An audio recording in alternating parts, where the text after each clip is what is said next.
الرحمن الرحیم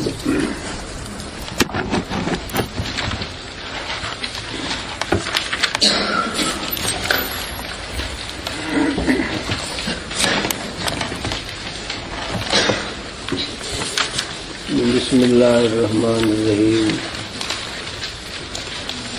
حال اس میں اس نکرہ کی دلالت کند بر حیات فاعل. حال اس میں اس نکرہ کی دلالت کند بر حیات فاعل. حال وہ اس میں نکرہ ہے جو دلالت کرے فاعل کی حالت پر، جیسے کہ راکبن کا لفظ جاءنی زید راکبن، زید آیا طرح حالے کے سوار ہو کر آیا ہے. یا مفعول کی حالت پر دلالت کرے، جیسے مشدودن کا لفظ ضربت زیدن مشدودن میں کہ میں نے زید کو مارا، اس حال میں کہ وہ زید باندھا گیا تھا. میں نے زید کو مارا اس حال میں کہ وہ زید باندھا گیا تھا.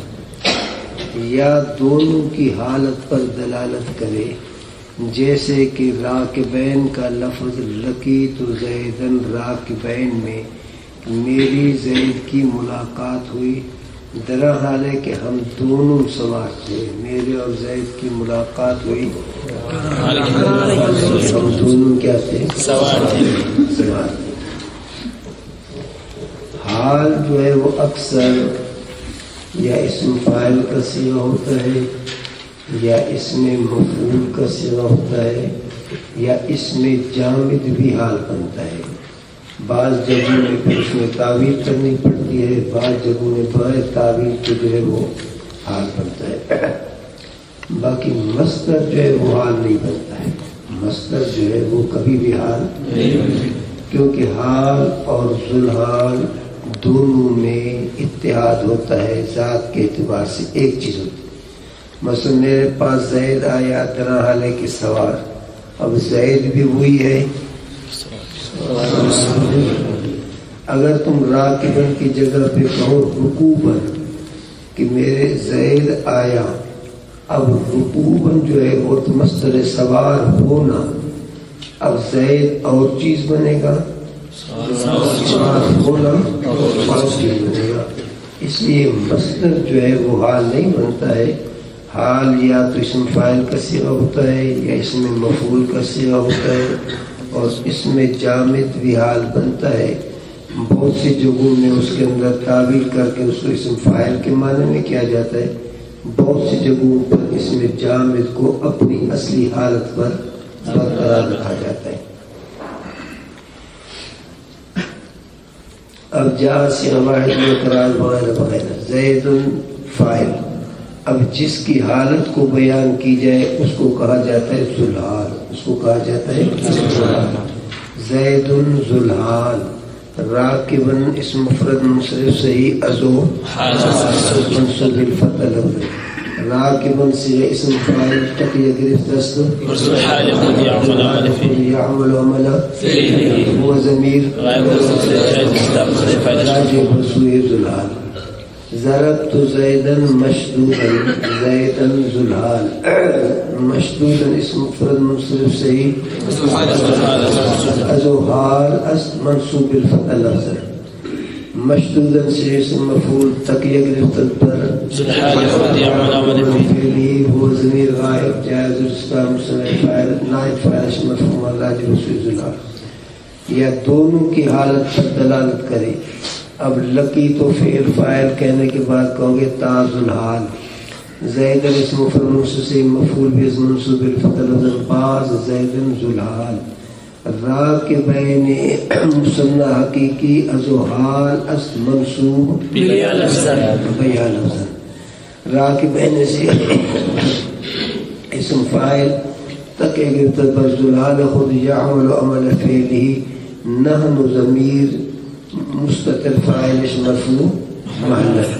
میری اور زید کی ملاقات ہوئی، طرح حال ہے کہ ہم دونوں سوار.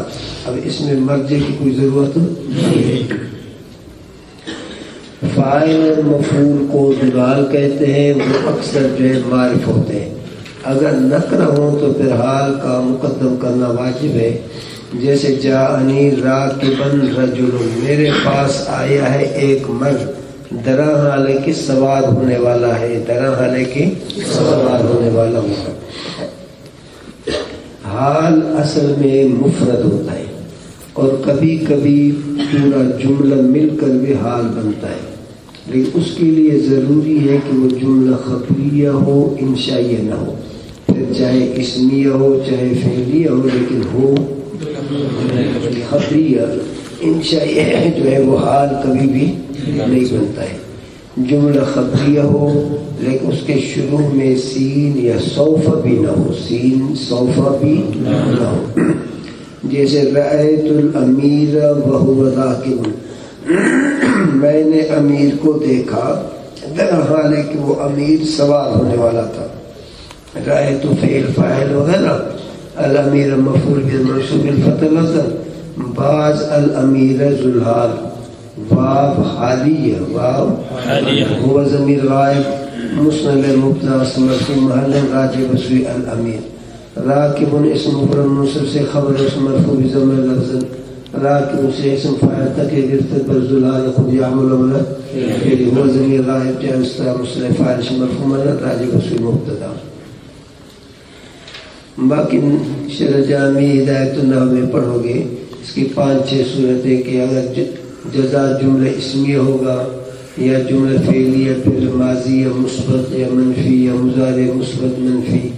بہر جب بھی حال جملہ جو حال بنے اس میں یا واو یا ضمیر یا دونوں میں سے کسی کا ہونا ضرور ہوتا ہے، یا واو اور ضمیر، کیونکہ یہ سارا جملہ ہے اس کا ماقبل کے لیے ربط ضروری ہے. چونکہ ماقبل کے لیے جو حال بنا رہے ہو تو ماقبل کے ساتھ ربط پیدا کرنے کے لیے واو اور ضمیر دونوں ہو، جیسے واو ہوا یا صرف ضمیر ہو یا صرف واو.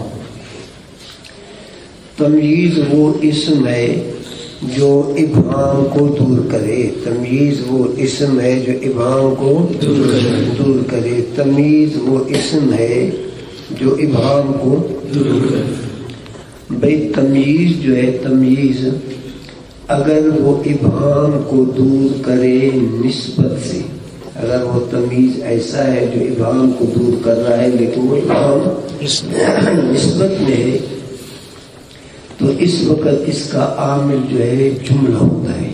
اس وقت یہ کیا ہوتا ہے؟ اس کا جملہ ہوتا ہے. اس میں تمیز وہ اسم ہے جو ابہام کو دور کرے کسی چیز سے. اب وہ ابہام کو دیکھیں گے کہ وہ دور کر رہا ہے یا کسی نسبت سے یا کسی ذات سے. اگر وہ ابہام کو دور کر رہا ہے نسبت سے تو اس کا عامل فعل ہوتا ہے، جیسے کہ پیچھے مصنف رحمۃ اللہ علیہ تاب زید اللفظ ذکر کیا، یا واشتعل الرأس شیبا جسے قرآن پاک کے اندر ہے. اب یہاں ذکر کر رہا ہے کہ تمیز کا عامل جو ہے اس میں تام ہو، اس کو ذکر کر رہا ہے کہ تمیز وہ اسم ہے جو کسی ذات سے ابہام کو دور کرے. یہاں یہی چیز کہو گی، تمیز وہ اسم ہے جو کسی ذات سے ابہام کو کیا ہے دور کرے. اب جس ذات سے ابہام کو دور کرے اسے کہا جاتا ہے مبہم ممیز. اسم مفعول کسی ہے کے ساتھ مبہم ممیز، مبہم ممیز. جیسے تمیز اسم طرف ابہام کنت، کبھی یہ ابہام کو دور کرتا ہے عدد سے، ابہام کو دور کرتا ہے عدد سے. جیسے اندی آدھا عشرہ درہمن، ثابت ہے میرے نزدیک 11 عضوی درہم کے. اب یہ درہمن کا لفظ جو ہے آدھا عشرہ سے ابہام کو دور کر رہا ہے. بھئی آدھا عشرہ کا معنی ہے 11. اب 11 میں تو کوئی ابہام نہیں، لیکن اس چیز میں ابہام ہے کہ وہ 11 ہے کیا چیز. 11 کتابیں ہیں، 11 کاپیاں ہیں، 11 قلم ہیں، 11 تختیاں ہیں، 11 تپائیاں ہیں. اس میں کیا ہے؟ ابہام ہے. اس میں عدد میں کوئی ابہام نہیں ہے، بلکہ معدود جس چیز کو شمار کیا جا رہا ہے اس میں ابہام ہے. اب جب ابہام دور کرے، تمیز جو ہے ابہام کو دور کرے کسی ذات سے، اس وقت تمیز کا عامل اسم تام ہوتا ہے. اس وقت اس کا عامل اسم تام کا معنی یہ ہوتا ہے کہ یہ اسی حالت میں آگے مضاف نہ ہو سکے. یہ ہے اسم تام کا معنی کہ وہ اسی حالت میں، اس کیفیت میں وہ آگے مضاف نہ ہو سکے. پھر کبھی ابہام کو دور کرتا ہے عدد سے، جیسے کہ اندی احد عشر درہم. اب اندی چونکہ یہ ظرف حقیقی ہے تو ترکیب میں کہو گی اندی ظرف مستقر، بولو تو صحیح، خبر مقدم اسم مرفوع مالا. اندی ظرف مستقر خبر مرفوع مالا. بعض اندے ظرف مضاف یا ضمیر برائے واحد متکلم مضاف الیہ است، ظرف متعلق ثبت یا ثابت ان کے مقدر بنا بر اختلاف مذہب ہے. ثبت سرواد مطلع فعل ماضی معلوم و ضمیر جار مستقبل فاعل مفعول راجع بسوی مبتدا مؤخر یا ثابت سے اسم فاعل تقیہ گرفت در مبتدا مؤخر یا علماء هو ضمیر غائب جار مستقبل فاعل راجع بسوی مبتدا مؤخر. احد عشر درہما مبتدا مؤخر اسم مرفوع معلم. اب احد عشر اسم تام مع تنوین مقدرہ. احد عشر مرکب بنائی، کہاں سے کہاں تک مرکب بنائی ہے؟ احد عشر سے لے کر تسعۃ عشر تک. یہ کہ مرکب بنائی ہے، دونوں جو اس کے مبنی پر فتح پڑے جاتے ہیں، تو یہاں تنوین مقدر ہے. پھر آگے عشرون ہے، آگے آدم و عشرون سے لے کر تسع و تسعون تک. ان سب کو کہا جاتا ہے عدد اوسط. ان سب کو کہا جاتا ہے عدد اوسط. آگے پڑھیں گے انشاءاللہ، اس کی بحث آئے گی خود عدد کی. ان کو کہا جاتا ہے عدد اوسط. اب عدد اوسط جو ہے اس کے اندر اسم تام ہمیشہ احد عشر سے لے کر تسعۃ عشر تک تنوین مقدر ہو، اسم تام ہوتا ہے. اور پھر آگے جو ہے اس کے اندر اسم تام نون مشابہ بالجمع ہوتا ہے. مثلا یوں کہو گے احد عشر اسم تام مع تنوین مقدرہ مبہم ممیز ناصب تمیز. اثنا عشر اسم تام مع تنوین مقدرہ. ثلاثۃ عشر اسم تام مع تنوین مقدرہ. تسعۃ عشر تک کیونکہ دونوں جز مبنی پر فتح ہے تو تنوین اس میں مقدر ہے. آگے جب عشرون پہ پہنچو گے تو کہو گے عشرون اسم تام مع نون مشابہ بالجمع مبہم ممیز. احد و عشرون اسم تام مع نون مشابہ بالجمع مبہم ممیز ناصب تمیز. اربع و اربعون 44 اسم تام. اربعون درہما، اندی اربعون درہما. تو اربعون اندی اربع و اربعون، تو اربع و اربعون اسم تام معلوم مشابہ بالجمع ممیز. درہما اسم مفرد منصرف سے ازو تمجیز است منصوب بالفتح لفظ.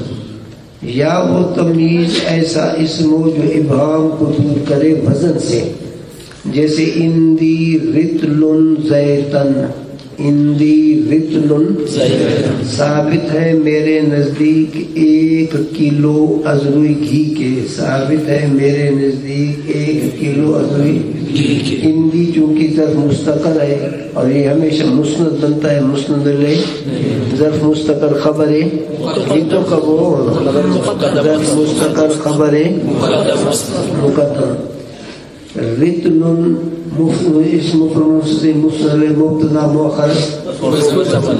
اب رتل اسم تام مع تنوین ملفوظہ، یعنی اس کو آگے مضاف کرو تو پھر رتلو پڑھو گے، رتلون پڑھنا جائز نہیں ہے.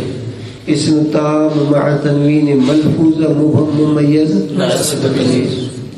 زیتن اسم مفرد مسجد و تمیز منصوب الفتح لگا.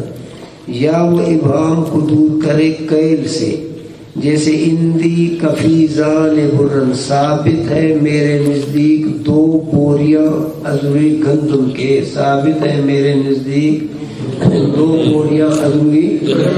اب اندی لفظ مستقر خبر مقدم.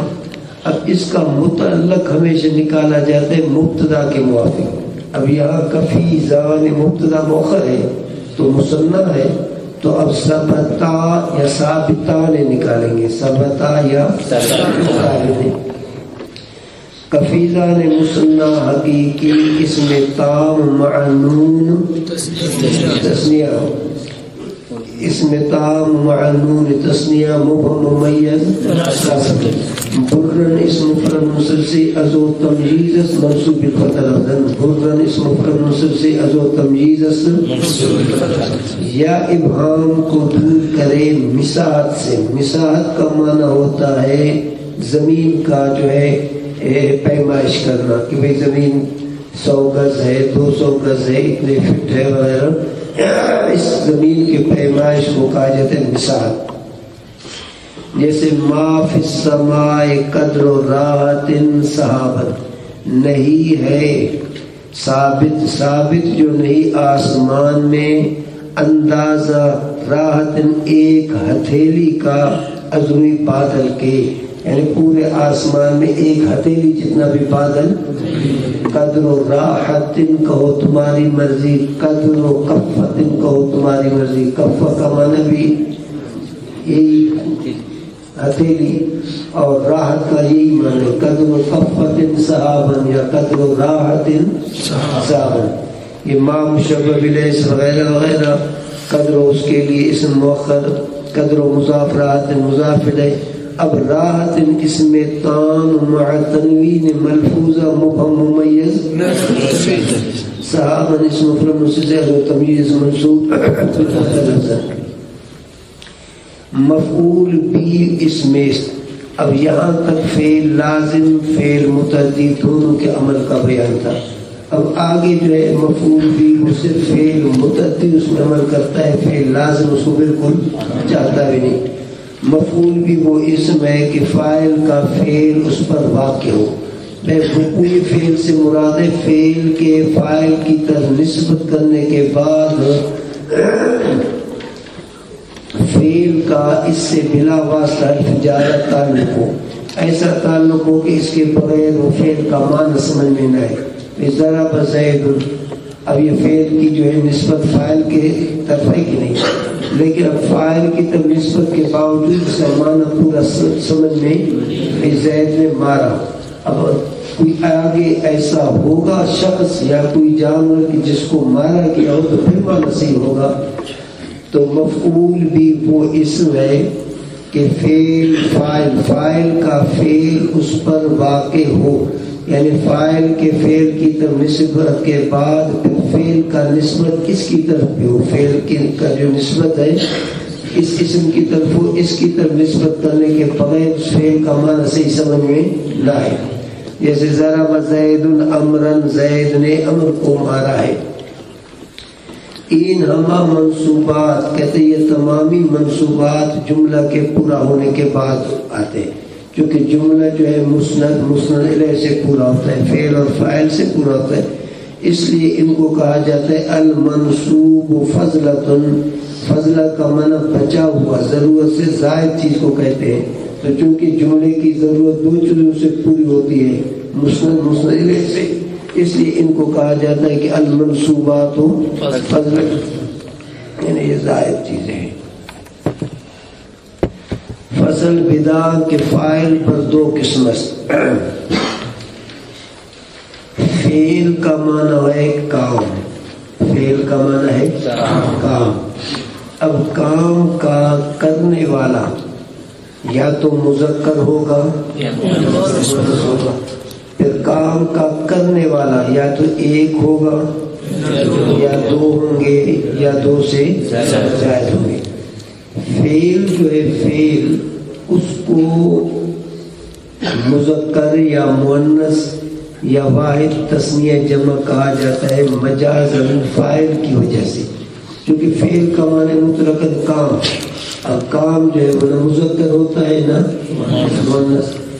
اب کام کا کرنے والا اگر مذکر ہے تو اب اس کو کہا جاتا ہے فعل مذکر. کام کا کرنے والا اگر مؤنث ہے تو اس کو کہا جاتا ہے فعل مؤنث. کام کا کرنے والا اگر ایک ہے تو واحد، کام کے کرنے والے دو ہیں تثنیہ، کام کے کرنے والے. تو اس بات کا نتیجہ یہ نکلا کہ فعل بذات خود جو ہے وہ مذکر مؤنث واحد تثنیہ جمع نہیں ہوتا ہے. واحد تثنیہ جمع اسم بنتا ہے، جیسے کہ پیچھے پڑھ چکے ہو کہ اسم کی 3 قسمیں ہیں، واحد تثنیہ جمع.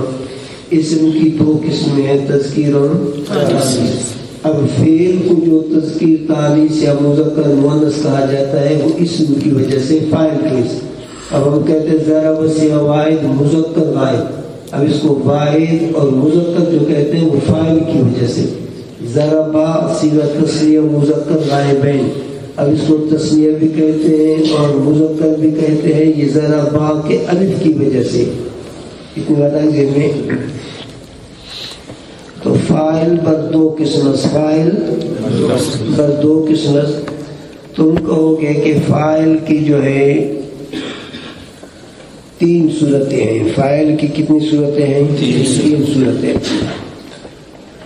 فاعل کو دیکھیں گے کہ فاعل اس میں ظاہر ہے یا فاعل ضمیر ہے، پھر ضمیر بارز ہے یا ضمیر مستتر ہے.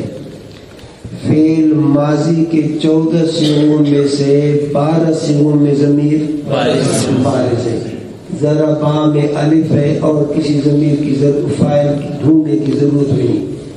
ضربو میں فاعل واو ہے اور کسی فاعل کی ڈھونڈنے کی ضرب تم میں فاعل تم ہے اور کسی فاعل کی تلاش کرنے کی ضرورت نہیں. تو ماضی کے کتنے صیغے بچ گئے؟ 2 صیغے. اب ان کا فاعل اگر لفظوں میں اسم ظاہر ہے تو ٹھیک ہے، ضرب زید، نصر زید. اگر لفظوں میں نہیں پھر ان کا فاعل ضمیر نکالا جاتا ہے، ضمیر مستتر نکالا جاتا ہے، ضمیر مستتر. اتنی بات آئی ذہن میں. اب ضمیر جو مستتر نکالا جائے گا واحد مذکر کے اندر ہوا، واحد مؤنث کے اندر نکالا جائے گا. اور اسی طرح فعل مضارع یا فعل مضارع کے جو کیا ہے ملقات ہیں ان کے بھی 14 صیغے ہیں. اب ان کے 14 صیغوں میں سے 9 صیغوں میں ضمیر بارز ہے ہمیشہ. یضربان، لم یضربا، لن یضربا، لیضربا، لا یضرب، لا یضربا. اب لا یضربا ان میں ضمیر ہمیشہ کیا ہے فاعل ضمیر ہے، بارز ہے. اسم ظاہر ضمیر ڈھونڈنے کی کوئی ضرورت نہیں. باقی مضارع کے 5 صیغوں میں سے 3 صیغوں میں ضمیر مستتر واجب الاستتار ہوتا ہے، ان کے لیے بھی فاعل ڈھونڈنے کی ضرورت نہیں. جہاں واحد متکلم کا صیغہ ہے اس کا فاعل ہمیشہ ان ہے، جہاں جمع متکلم کا صیغہ ہے اس کا فاعل ہمیشہ نحن ہے، جہاں واحد مذکر مخاطب کا صیغہ ہے اس کا فاعل ہمیشہ انت ہے. باقی بچ گئے 2 صیغے. اب یہ ماضی کے بھی 2 صیغے ہیں، مضارع کے بھی 2 صیغے. ماضی کے بھی 2 صیغے، مضارع کے بھی کیا ہے 2 صیغے. اب ان کا فاعل اگر اس میں ظاہر ہے ضمیر نکالنے کی ضرورت نہیں. اگر ان کا فاعل اس میں تعویلی ہے پھر بھی ضمیر نکالنے کی ضرورت نہیں. ان کا فاعل اگر اسم ظاہر بھی نہیں، اس میں تعویلی بھی نہیں. اعجبنی ان ضربت زیدن، اعجبنی ان ضربت. اب یہ ان ضربت ان کی وجہ سے سارا جملہ اسم کے تعویل میں ہو کر اعجب کے لیے فاعل بن رہا ہے، تو ضمیر نکالنے کی ضرورت نہیں ہے. اب فاعل کے اعتبار سے کی 3 صورتیں ہیں. فاعل کے اعتبار سے فعل کی کتنی صورتیں ہیں؟ 3 صورتیں. فاعل کے اعتبار سے فعل کی 3 صورتیں. یا تو فعل کو مذکر کر کے لانا واجب، یا فعل کو مؤنث کر کے لانا واجب، یا فعل میں مذکر مؤنث دونوں طریقے جائز ہیں. فاعل کے اعتبار سے فعل کی کتنی صورتیں ہیں؟ 3 صورتیں. یا تو فعل کو مذکر کر کے لانا واجب ہے، یا فعل کو مؤنث کر کے لانا واجب ہے، یا فعل کے اندر دونوں صورتیں کیا ہیں؟ جائز ہیں. دونوں صورتیں فعل کے اندر دونوں صورتیں کیا ہیں؟ جائز ہیں. اتنی بات آئی ذہن میں. اب کہو گے کہ اس قانون کا نام ہے ضرب زید کا. اس قانون کے لیے ایک حکم ہے، 2 شرطیں ہیں. ایک حکم ہے، 2 شرطیں. حکم یہ ہے کہ فعل کو ہمیشہ واحد مذکر کر کے لانا واجب ہے. یہ پہلی صورت ہے کہ فعل کو مذکر کر کے لانا واجب ہے. اس قانون کا نام ہے ضرب زید کا. اس قانون کے لیے ایک حکم، 2 شرط. کچھ سمجھ بھی رہے ہیں؟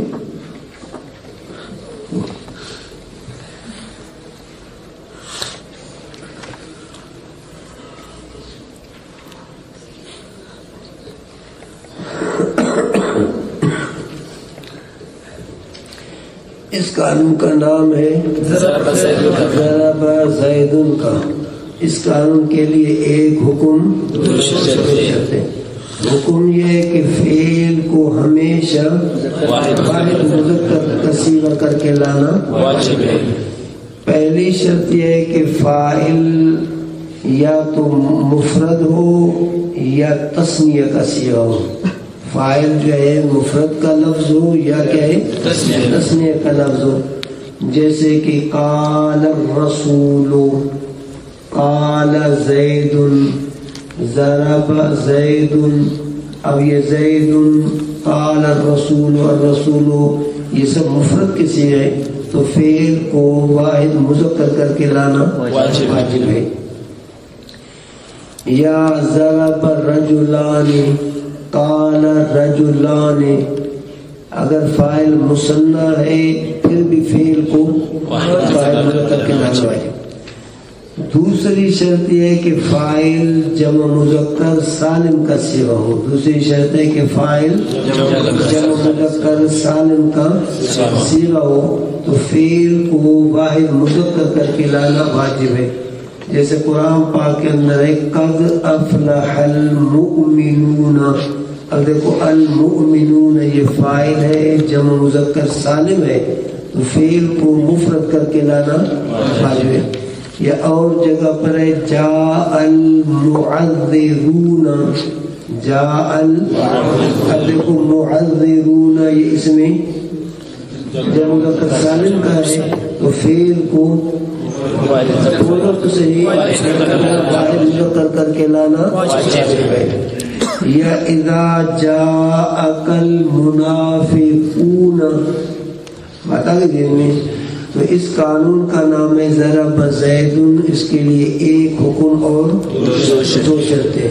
حکم یہ ہے کہ فعل کو ہمیشہ واحد مذکر کا صیغہ کر کے لانا واجب ہے، اور 2 شرطیں ہیں. پہلی شرط یہ ہے کہ فاعل مفرد ہو یا تثنیہ ہو، اور دوسری شرط یہ ہے کہ فاعل جمع مذکر سالم کا صیغہ ہو. آگے بدان کے فاعل مؤنث حقیقی باشد. اب یہ دوسرا قانون. اس قانون کا نام ہے قامت ہند کا. اس قانون کا نام ہے قامت ہند کا. اس قانون کا نام ہے قامت ہند. اس قانون کے لیے بھی ایک حکم اور 2 شرطیں ہیں. حکم یہ ہے کہ فعل کو واحدہ مؤنثہ کا صیغہ کر کے لانا واجب ہے. حکم یہ ہے کہ فعل کو واحدہ مؤنثہ کا صیغہ کر کے لانا واجب ہے. پہلی شرط یہ ہے کہ فاعل مؤنث حقیقی ہو. پہلی شرط یہ ہے کہ فاعل کیا ہے؟ مؤنث حقیقی ہو. فعل اور فاعل کے درمیان فاصلہ نہ ہو. فاعل جو ہے وہ مؤنث حقیقی ہو لیکن فعل اور فاعل کے درمیان فاصلہ نہ ہو. تو فعل کو مؤنث کا صیغہ کر کے لانا واجب ہے. جیسے قامت ہندن. اب ہندن مؤنث حقیقی ہے، فعل اور فاعل کے درمیان فاصلہ نہیں، تو فعل کو واحدہ مؤنثہ کا صیغہ کر کے لانا واجب ہے. جاءت فاطمۃ، جاءت عائشۃ، ذهبت مریم. اب یہ مریم یہ سب کیا ہے؟ مؤنث حقیقی ہیں. تو اب فعل اور فاعل کے درمیان جب فاصلہ نہ ہو تو فعل کو واحدہ مؤنثہ کا صیغہ کر کے لانا ایک شرط. دوسری شرط یہ ہے کہ فاعل ضمیر ہو جو لوٹے مؤنث کی طرف، پھر وہ مؤنث حقیقی کی طرف لوٹے یا مؤنث غیر حقیقی طرف لوٹے تو فعل کو واحدہ مؤنثہ کا صیغہ کر کے لانا واجب ہے. دوسری شرط یہ ہے کہ فاعل ضمیر ہو، اسم ظاہر نہ ہو لیکن وہ لوٹے کس کی طرف؟ اس کا مرجع کون ہو؟ مؤنث حقیقی ہو یا مؤنث غیر حقیقی ہو. تو علامت تانیث در فعل لازم باشد، یہ اس کا حکم ہے کہ فعل کے اندر علامت تانیث کا لانا واجب ہے. جیسے کہ ہندن قامت. اب ہندن مبتدا، قامت جو ہے فعل ہے، اس کے اندر فاعل کون ہے؟ یہ ضمیر. وہ کس کی طرف لوٹ رہی ہے؟ ہندن کی طرف. اس صورت میں بھی فعل کو واحدہ مؤنثہ کا صیغہ کر کے لانا واجب ہے. یا کیا ہے؟ مؤنث غیر حقیقی کی طرف لوٹے. جیسے کہ اذا السماء انشقت. اب یہ انشقت اس کا فاعل ہی ضمیر ہے، یہ کس کی طرف لوٹ رہی ہے؟ السماء کی طرف. اور سما جو ہے وہ مؤنث غیر حقیقی ہے. یا الشمس طلعت. الشمس طلعت. طلعت کے اندر فاعل ہی ضمیر ہے، یہ کس کی طرف لوٹ رہی ہے؟ الشمس. تو کتنی صورتیں ہو گئیں؟ دو صورت. پہلی صورت کہ فعل کو واحد مذکر کا صیغہ کر کے لانا واجب، اس کے لیے دو شرطیں. اور دوسری صورت اس کے لیے بھی ایک حکم اور دو شرطیں ہیں کہ فعل کو واحد مؤنثہ کا صیغہ کر کے لانا واجب، اس کے لیے بھی دو شرطیں ہوں گی. اب آگے کہتا ہے کہ فعل کو واحدہ مؤنثہ کا صیغہ کر کے لاؤ بھی جائز، واحد مذکر کا صیغہ کر کے لاؤ بھی جائز.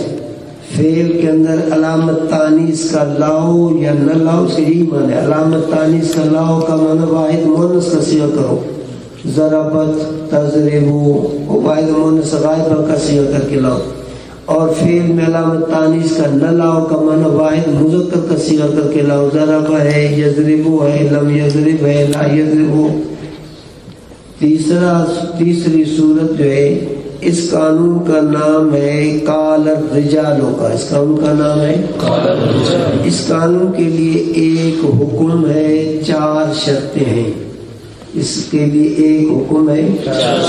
حکم یہ ہے کہ فعل کے اندر علامت تانیث کا لاؤ بھی جائز، علامت تانیث کا نہ لاؤ بھی جائز. فعل کے اندر علامت تانیث کا لاؤ بھی جائز، نہ لاؤ بھی جائز. فعل کے اندر علامت تانیث کا لاؤ بھی جائز، نہ لاؤ بھی کیا ہے؟ جائز ہے. اس کے لیے چار شرطیں ہیں. پہلی شرط یہ ہے کہ فاعل جو ہے اسم ظاہر مؤنث غیر حقیقی ہو. فاعل اسم ظاہر ہو، ضمیر نہ ہو، باقی ہو بھی مؤنث لیکن غیر حقیقی. پھر فعل اور فاعل کے درمیان چاہے فاصلہ ہو چاہے نہ ہو، دونوں صورتوں میں اختیار ہے کہ فعل کو واحد مذکر کر کے لاؤ بھی جائز، واحد مؤنث کر کے لاؤ بھی کہے جائز ہے. بھئی جیسے اس کی مثال ہے طلع الشمس. اب الشمس یہ مؤنث غیر حقیقی ہے چونکہ اس کے مقابلے میں کوئی مذکر حیوان نہیں ہے. اب الشمس فاعل ہے، اسم ظاہر ہے، مؤنث غیر حقیقی ہے، فعل کو مذکر کر کے لاؤ بھی جائز ہے۔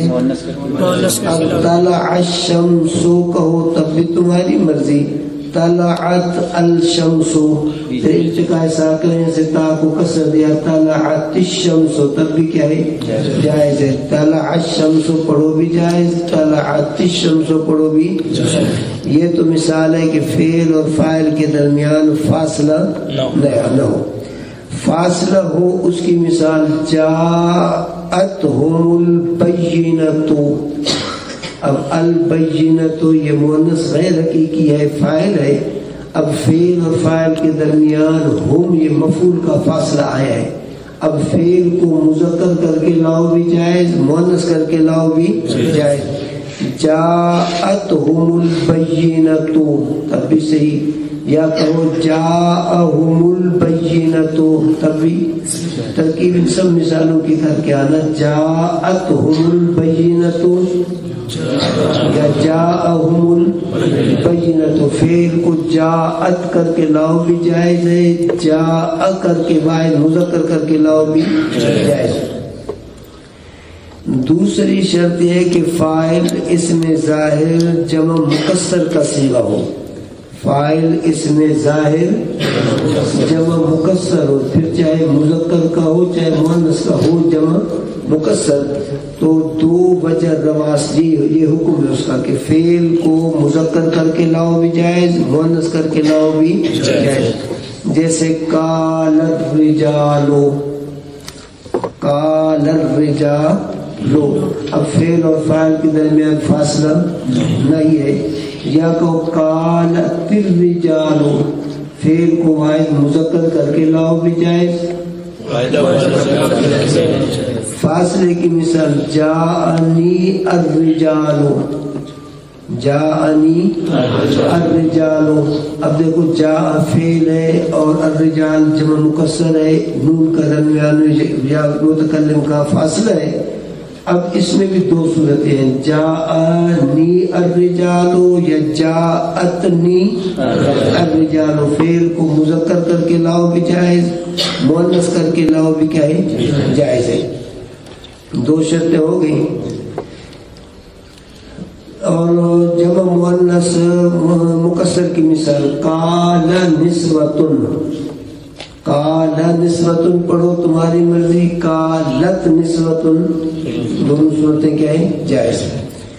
تیسری شرط یہ ہے کہ فاعل مؤنث حقیقی ہو، فاعل مؤنث لیکن فعل اور فاعل کے درمیان فاصلہ ہو، یہ دوسرے قانون کے خلاف ہے۔ دوسرا قانون تو یہ تھا کہ فاعل مؤنث حقیقی ہو لیکن فعل فاعل کے درمیان فاصلہ نہ ہو، جیسے کہ قامت ہند اس کی مثال، اب فاعل مؤنث حقیقی ہو لیکن فعل اور فاعل کے درمیان فاصلہ ہو، جیسے حضر القاضی امرأۃ، اب امرأۃ یہ مؤنث حقیقی ہے، فاعل ہے لیکن فعل اور فاعل کے درمیان یہاں کیا ہے فاصلہ ہے، القاضی مفعول بھی تھا، اب حضر القاضی امرأۃ پڑھو تب بھی ٹھیک، حضرت القاضی امرأۃ پڑھو تب بھی، قام اليوم ہند تبھی ٹھیک، قامت اليوم ہند تبھی ٹھیک ہے، چونکہ فاصلہ ہے،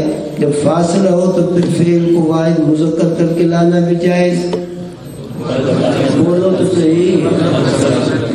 چوتھی شرط یہ ہے کہ فاعل اسم ظاہر جمع مؤنث سالم ہو، فاعل اسم ظاہر جمع مؤنث سالم ہو، فعل اور فاعل کے درمیان چاہے فاصلہ ہو چاہے نہ ہو، بے درست طالبات یا درست الطالبات، فاز المسلمات یا فازت المسلمات، فاعل جمع مؤنث سالم ہے، جب فاعل اسم ظاہر جمع مؤنث سالم ہو، فعل کو واحد مذکر کر کے لاؤ تب اس یہ فاز المسلمات، مسلمان عورتیں کامیاب ہو گئی، یا فازت المسلمات، فعل کے اندر علامت تانیث کا لاؤ، واحد مؤنث کا کر کے لاؤ بھی کیا ہے جائز ہے۔ فاصلہ یہ ہے نہ ہونے کی مثال. فاصلہ ہونے کی مثال جاءہم آیاتنا، ان کے پاس آئے ہیں ہماری نشانیاں. وہ آیات یہ جمع مؤنث سالم الف تا ہے اخیر میں، تو اب فعل اور فاعل کے درمیان فاصلہ ہے، تب بھی دو صورتیں جائز ہیں. فعل کو واحد مذکر کر کے لاؤ بھی جائز، جاءہم آیاتنا یا جاءتہم آیاتنا.